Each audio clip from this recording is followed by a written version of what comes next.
এখন কিন্তু আপনার এই টুল ছাড়া অন্য কোথাও আর কোনো জ্যাম নাই। দুইটা লোক বেশি দিক দেন, খরচ আমি দিব। ওই পর্যন্ত গিয়ে টুল নিবে, এই যে এখানে টুল নিচ্ছে না, ওইখান থেকে টুল নিবে। অন্য কোথাও আর কোনো জ্যাম নাই, শুধু এই টুলে জ্যাম। এই 2 দিনের জন্যে দুইটা লোক বেশি দিক দেন, ওই পর্যন্ত গিয়ে টুল নিবে। এই যে এখানে টুল নিচ্ছে না, ওইখান থেকে টুল নিবে। 4-5 জন লোক দেন নতুন, প্রয়োজনে 4-5 জনের খরচ আমি দিব। এখন এটাই কেন ডাইকে না দেন, মানুষ খুব ভোগান্তিতে আছে জানেন। আর ইয়ে দেন, এখানে একজন লোক দাঁড়ায় থাকে, এখানে যদি আর 2 জন থাকতো। আমরা বাজার আর গরুর বাজার রাস্তা ব্লক। যাই বলেন, এখন কিন্তু কোনো জ্যাম নাই, শুধু আপনার এখানে জ্যাম। কালকে আরো 2 জন বাড়াই দিই।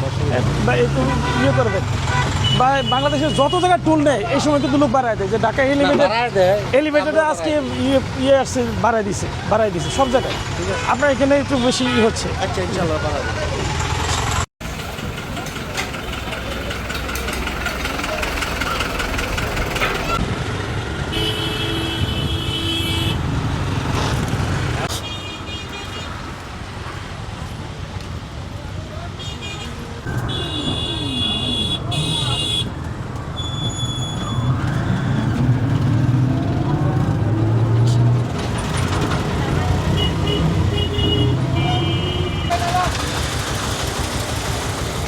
কেমন মামুন ভাই উল্টা ঢুকছে।